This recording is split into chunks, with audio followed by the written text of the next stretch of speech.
जिथे भक्तांची हाक पोहोचते, जिथे माऊली नजरेतूनच आशीर्वाद देते, त्या डोंगरावर विराजमान आहे जीवदानी माता. असं म्हणतात, जी माता भक्तांना जीव देते आणि संकटापासून धनी बनवते, तीच आपली जीवदानी माता.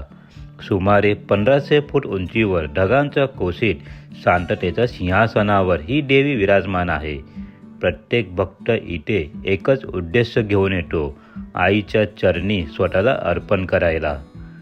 मित्रांनो, आज मी माझ्या फॅमिलीसोबत आईच्या या पवित्र दरबारात आलो आहे. इथे जाण्यासाठी 2 मार्ग, एक 1500 पायऱ्यांची कठीण पण पुण्याची वाट आणि दुसरा रोपवे.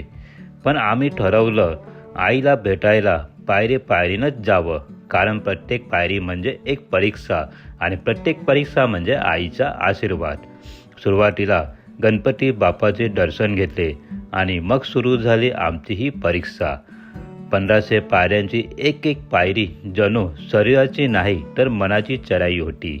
पहिल्या काही पायऱ्यांतच पाय ठरठरले, दम वाढला, हृदय धडधडू लागलं. एक क्षण वाटलं किती वर, किती अजून. पण त्या क्षणी वाऱ्यातून एक थंड झुळूक आली. जणू आई म्हणाली, येत राहा, मी आहे तुझ्याबरोबर. आणि मग काय, थकवा मागे राहिला, पाय मजबूत झाले आणि श्रद्धा पुढे धावत गेली. 900 पायऱ्या ओलांडल्या तेव्हा आम्ही थांबलो. पण पायऱ्या नाही, त्या आम्हाला घेऊन चालल्या होत्या. आईची एक अदृश्य शक्ती आम्हाला वर ओढत होती. आणि शेवटी 1500 पायऱ्याचं ते शिवधनुष्य पार झालं. वर पोहोचताच घंटानाद, धुपाचा सुगंध आणि भक्तांचा जयघोष. अगदी रोमांच उभे राहिले. मातेच्या गाभाऱ्यात शिरलो तेव्हा मनात एक भावना, आई तुझ्यासमोर आलोय, आता जीवनात काही कमी नाही.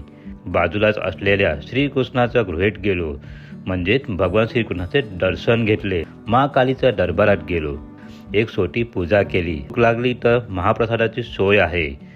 आईचं प्रसादाचं जेवण करून आम्ही तिथून निघालो.